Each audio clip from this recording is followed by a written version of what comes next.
My name is Michael Storms. That's my name before I became Muslim. I was born in Halifax, Nova Scotia, and I'm 27 years old. My name after I became Muslim is Muhammad Islam.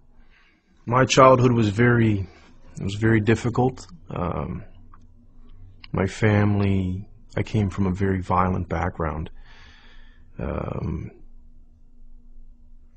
family are criminals, you could say, very bad people. So that was my upbringing.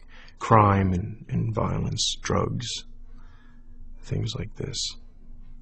I don't know my father. My father left when I was 2. My mother deported him back to the States. And it was me and my 2 sisters with my mother. And then there's my uncles and my cousins, and they're kind of like always living where we were living. And it's a really tight-knit family, right, with relation to bad stuff.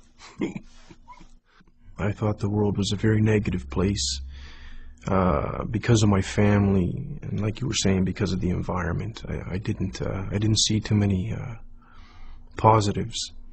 So, and you could also say that my family kind of restricted my access to other things. They wanted me to do things with them. So it reinforced that there's nothing good going on, right? When I was younger, I felt afraid, but then when I grew up a little bit, it became pretty normal. And so the people in my family I wasn't afraid of anymore. I was part of the team. But initially, yeah, because when you're young, you're pure, right? And to be bombarded with a lot of bad things makes you uneasy. Like any hardship, you get accustomed to it, though, right? When I was about 8 years old, I would go to. This was very, very rare. This is before I started doing other things for money.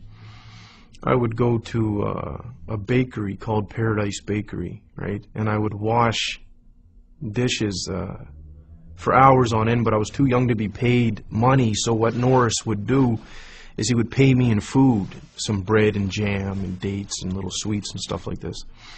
And I would go home and feed my 2 sisters that because my mother would be off doing some other crime, or she'd be in jail or something like this, right? Or I'd be out all night collecting recyclables so I can come home and feed my sisters in the morning. When you see that you haven't eaten for a couple days, you know, and there's nothing, so you have to try to do something to feed yourself and feed your family, right? So my other family wouldn't really take care of us. I started my little career when I was 14, you could say. And I was never close enough with too many people to say that I had friends that I could call on. I never really trusted anybody. And school wasn't for me. I never finished school. I didn't have time for it. It didn't appeal as much as what I was doing appealed at the time. I would rob, steal a lot of things, and assault people, things like that. I was never alone, but I felt lonely, right? So I felt like there was like a void, something missing. I don't even like recalling the past, but it's okay for the interview, right? So a lot of the crimes that I would do just for the sake of wanting to do it, boredom. The payoff was like a bonus, but if I wanted, like, for example, steal a car because I didn't want to walk somewhere, I would just take somebody's car.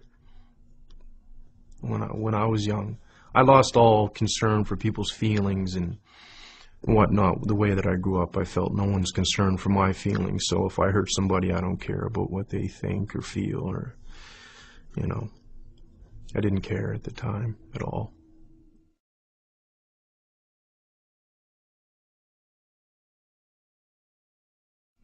I was in my cell. It was towards the end of my sentence. I was just about to get out. And I didn't want to. I wanted to do something else. I didn't want to continue being bad, you could say. And so the way that I started to ask questions when I was by myself was along the lines of, I don't know if there's a God or if you exist, or I could be talking to myself for all I know. I don't know why I'm alive. Things like this. But if there's a reason why I'm alive, or if I'm not talking to myself and there is a real creator, as people would call it, can you show me why I'm alive? And then I would just talk and say, for example, I stressed the point that I needed it to be shown to me because I didn't trust anybody, let alone somebody telling me about God, right? I had a brother named Ahmed talk to me about Islam initially, but again, he told me, so I didn't believe him.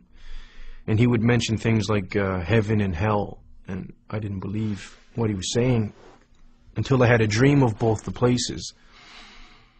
And even then I was being resistant. I was like, maybe that was a fluke and this and that, right? I had a dream of the Prophet Muhammad, peace be upon him.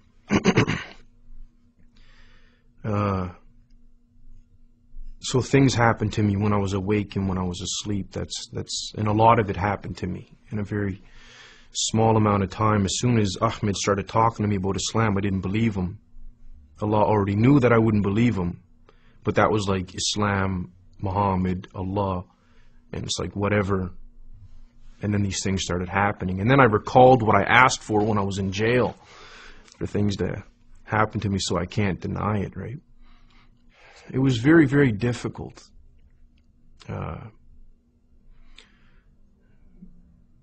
Doing what somebody else wanted you to do. It was so difficult for me, right? Even God. I struggle with it even today. It was very, very, very difficult. And I went to the masjid and I sat down and actually I sat down I was on my knees and just sitting back like people do when they're finished for the prayer. And I just started crying, right? And I was crying and crying and crying and crying and crying and drooling. I couldn't control myself, right? So it was like 20 years of betrayal and stress, violence and anger and all these things built up, and then it's like Allah allowed me to just get rid of it all. And I cried for a very, very, very, very, very long time, right? And I couldn't move, right? I was just crying. And then I remember saying at the end of it, all right, I'll try to do what you want me to do. I am most pleased that I pray. Yeah, it's important, very, very important. A feeling of safety from Allah and from His punishment, you could say. That's what I get out of it, like a calmness and that I'm all right for right now until the next prayer comes in or until tomorrow. My future, I see it as positive in the dunya because it's going to be controlled and very simple and that's why, that's my positive future here. Very simple lifestyle, that's positive. Don't hurt nobody. Don't get hurt. Inshallah, if I get forgiven in the next life, that's what makes me feel really positive, right? If I get forgiven, it'll be great, inshallah.